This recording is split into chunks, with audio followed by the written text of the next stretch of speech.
सभी मित्रों को हमारा नमस्कार। आज हम सुनने वाले हैं भगवान विष्णु के परम भक्त ध्रुव के बारे में एक रोचक कहानी।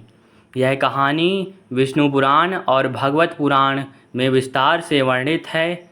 ध्रुव की कथा न केवल एक महान भक्ति की मिसाल है, बल्कि यह भी सिखाती है कि दृढ़ निश्चय और सत्य के प्रति निष्ठा कैसे किसी को भगवान के साक्षात दर्शन करवा सकती है। इस कथा का हर पहलू हमें सिखाता है कि सच्चे मन से की गई भक्ति कभी व्यर्थ नहीं जाती और भगवान अपने भक्त की सभी इच्छाएं पूरी करते हैं। आइए इस अद्भुत कथा को विस्तार से जानते हैं। ध्रुव का जन्म और परिवार। ध्रुव राजा उत्तानपाद के पुत्र थे। उत्तानपाद सूर्यवंशी वंश के राजा थे और उनकी दो पत्नियां थीं, सुनीति और सुरुचि। सुनीति ध्रुव की माता थीं, जबकि सुरुचि से उत्तम नामक पुत्र उत्पन्न हुआ था। राजा उत्तानपाद सुरुचि को अधिक प्रिय मानते थे और इसी कारण ध्रुव को अक्सर अपने पिता के स्नेह से वंचित रहना पड़ता था। ध्रुव का बचपन अपनी माता के साथ बीतता था, जो बहुत ही धार्मिक और शांत स्वभाव की थी। वह अपने पुत्र ध्रुव को हमेशा अच्छे संस्कार भक्ति का महत्व समझाती थी। सुरुचि का अपमान और ध्रुव की प्रेरणा।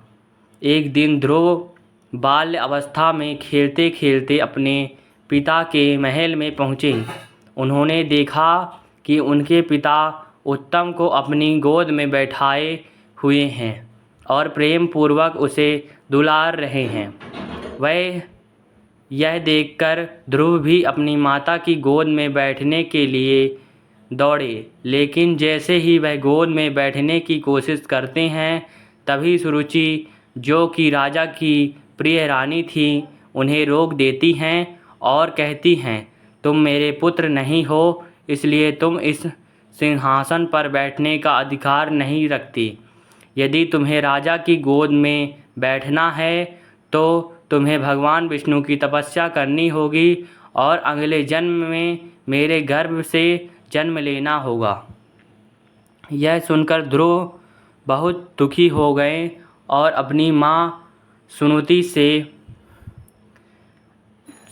के पास जाकर रोने लगे। उन्होंने अपनी माँ से पूछा कि उनके साथ ऐसा क्यों हुआ। सुनीति ने धैर्यपूर्वक ध्रुव को समझाया, बेटा, हमें क्रोध नहीं करना चाहिए। इस संसार में भगवान ही हमारे सच्चे सहायक हैं। यदि तुम्हें अपनी इच्छा पूरी करनी है तो तुम्हें भगवान विष्णु की भक्ति और तपस्या करनी होगी। केवल वही तुम्हें इस दुख से मुक्ति दिला सकती हैं। भगवान विष्णु की प्राप्ति के लिए तपस्या। ध्रुव ने अपनी माता की बात को गंभीरता से लिया और मन में ठान लिया कि वह भगवान विष्णु की तपस्या करेंगे। वह 5 वर्ष की उम्र में ही अपने घर और परिवार को छोड़कर जंगल की ओर निकल पड़े। जंगल में उन्हें देवर्षि नारद मिले, जिन्होंने ध्रुव की दृढ़ निश्चय और भक्ति को देखकर उन्हें मार्गदर्शन देने का निश्चय किया।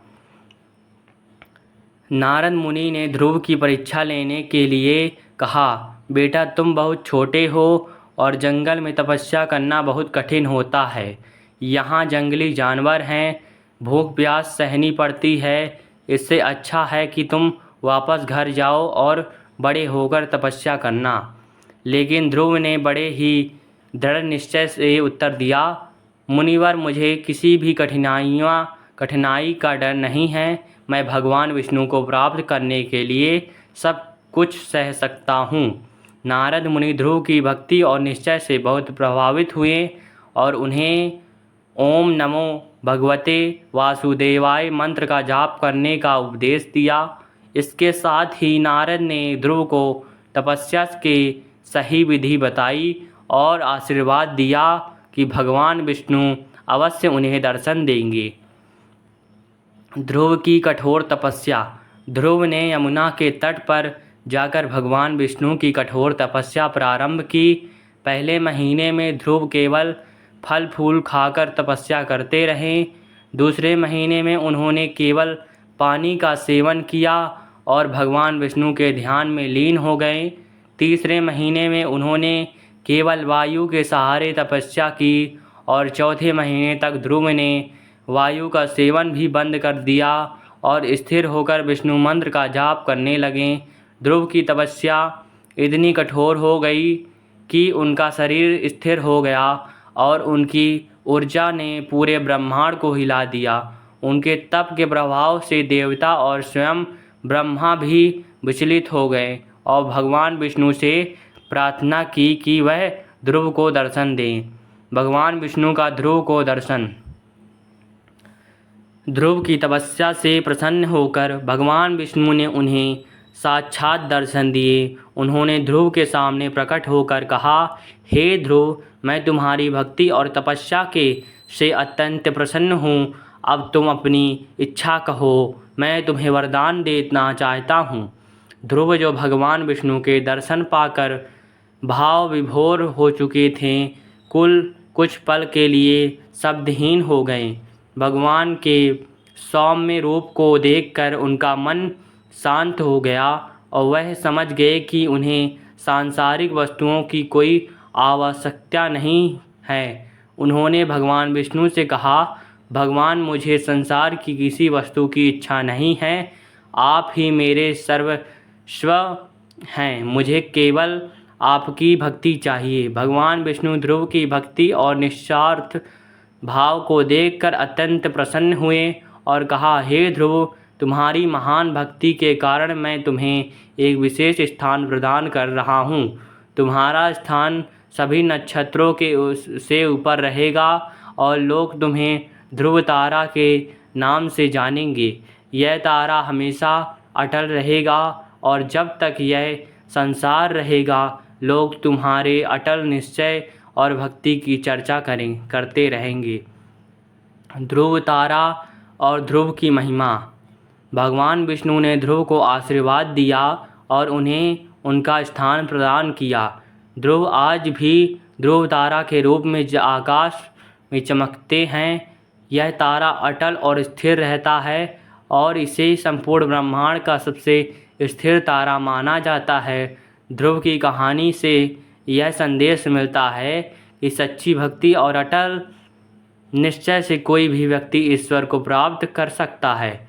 ध्रुव की भक्ति और भगवान विष्णु के प्रति उनका अटूट विश्वास हमें यह सिखाता है कि चाहे परिस्थितियां कितनी भी कठिन क्यों ना हो, ईश्वर हमेशा अपने भक्तों के साथ ही होते हैं। ध्रुव की यह अद्भुत कथा हम सभी के लिए एक प्रेरणा है कि जीवन में कठिनाइयों से घबराने के बजाय धैर्य और भक्ति के मार्ग पर चलकर हमें अपने सभी लक्ष्यों को प्राप्त कर सकते हैं।